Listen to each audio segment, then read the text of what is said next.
요즘 중동 뉴스 정말 정신없죠? 그런데 말이에요. 이게 단순히 저 멀리 있는 나라들 얘기가 아닙니다. 지금 전 세계의 힘의 판도가 어떻게 바뀌고 있는지를 보여주는, 뭐랄까, 거대한 체스판 같은 거예요.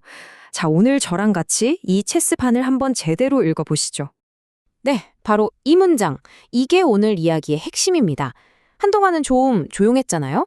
근데 이제 다시 강대국들이 서로 힘겨루기 하는 시대가 왔다는 신호탄 같은 거예요. 쉽게 말해서 우리가 살고 있는 이 세상의 게임의 룰이 지금 바로 이 순간 바뀌고 있다는 거죠. 자, 이렇게 복잡한 분쟁을 제대로 이해하려면요. 이 선수들이 뛰고 있는 게임판 자체를 먼저 들여다봐야 해요. 우리가 알던 세상, 그 판이 지금 어떻게 바뀌고 있는지부터 한번 짚고 넘어가 보겠습니다. 네, 맞아요. 냉전이 끝나고 그래도 한동안은 좀 안정적이었잖아요? 그 시대가 이제 거의 끝났다고 보시면 됩니다. 이제는 뭐 미국, 중국, 러시아 같은 큰 나라들이 세계 곳곳에서 영향력을 차지하려고 훨씬 더 노골적으로 경쟁하는 그런 시대가 다시 열린 거죠. 이게 정말 중요한데요. 요즘 싸움은 예전처럼 뭐 탱크 몰고 가고 미사일 쏘고 이걸로만 끝나지 않아요. 바로 다차원적 분쟁의 시대거든요. 무슨 말이냐면 에너지 공급망을 꽉 쥐어서 상대를 압박하고 가짜 뉴스를 퍼뜨려서 여론을 막 흔들고 반도체 같은 핵심 기술을 통제하는 거. 이게 전부 다 보이지 않는 새로운 전쟁터가 된 겁니다. 자, 그렇다면 이 새로운 게임의 룰이 아주 오래되고 복잡한 무대, 바로 중동에서는 어떻게 펼쳐지고 있을까요? 이제 그 뜨거운 화약고 중동으로 한번 제대로 들어가 보겠습니다. 근데 왜 하필 중동일까요? 이유는 정말 명확합니다. 전 세계 에너지의 심장이잖아요. 그리고 아주 중요한 바닷길이 다 거기를 지나가요.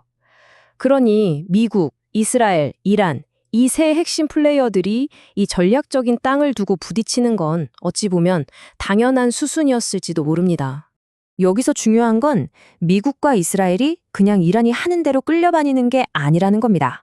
이들에겐 아주 명확한 플레이북, 그러니까 작전 계획이 있어요.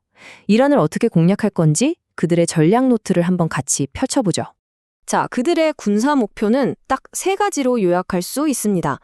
첫째, 이란이 핵무기를 갖는 최악의 상황은 무조건 막는다. 둘째, 헤즈볼라처럼 이란의 손발 역할을 하는 대리 세력들을 잘라낸다. 그리고 셋째, 이스라엘을 직접 겨누고 있는 미사일 능력을 무력화시킨다. 바로 이 세 가지가 전략의 핵심 기둥인 셈입니다. 그럼 이 목표들을 어떻게 달성할까요? 단순히 군사력만으로는 안 되겠죠. 그래서 나온 게 바로 최대 압박 전략입니다. 이게 뭐냐면 말 그대로 경제를 꽁꽁 묶는 제재부터 시작해서 외교적으로 완전히 고립시키고 군사적으로도 계속 압박하는 거예요. 이란이 정말 숨 쉴 틈도 없이 몰아붙이는 그런 전방위적인 전략이라고 할 수 있습니다.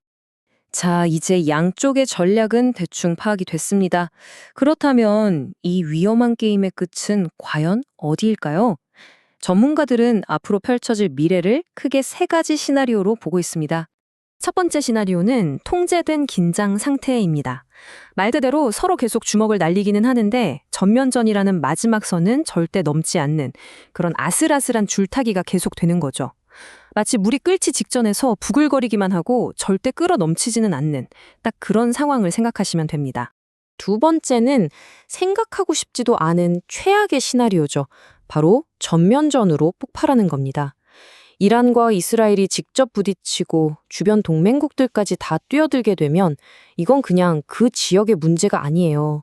전 세계 유가, 무역로가 마비되는 그야말로 재앙적인 상황이 펼쳐지는 거죠.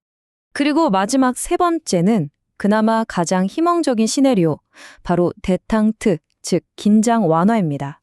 이 위험한 대치를 멈추고 유엔 같은 국제사회가 나서서 중재하고 결국 대화와 협상의 테이블로 돌아가는 거죠. 자, 중요한 건 이겁니다. 이 세 가지 시나리오 중에 어떤 길이 펼쳐지든 그 파장은 절대 중동에서 끝나지 않는다는 거예요. 마치 물에 돌을 던지면 파문이 퍼져나가듯이 이 작은 불씨가 전 세계에 어떤 영향을 미치는지 한번 살펴보겠습니다. 우리한테 가장 먼저 그리고 가장 직접적으로 와닿는 게 바로 이거죠. 에너지 가격. 중동이 불안하면 전 세계 유가가 바로 출렁입니다. 우리가 매일 보는 주유소 기름값이 오르락 내리락 하는 그 배경에 바로 이 분쟁이 떡하니 버티고 있는 거예요. 그런데 단순히 경제적인 충격보다 어쩌면 더 큰 문제가 있습니다. 이 분쟁 때문에 국제법이라는 게 과연 의미가 있나? 유엔은 도대체 뭘 할 수 있나? 이런 근본적인 질문들이 나오고 있어요. 심지어 전쟁의 방식 자체도 바뀌고 있고요. 우리가 그동안 당연하게 생각했던 세계의 질서, 그 뿌리가 지금 흔들리고 있는 겁니다. 결국 모든 이야기는 이 하나의 질문으로 돌아옵니다. 이렇게 다시 힘의 논리가 세상을 지배하기 시작한 시대에 과연 전 세계적인 협력이라는 게 가능할까요? 아니면 우리는 더 큰 충돌을 향해 달려가고 있는 걸까요? 이 질문에 대한 답을 찾는 과정이 아마 중동을 넘어서 우리 모두의 미래를 결정하게 될 겁니다.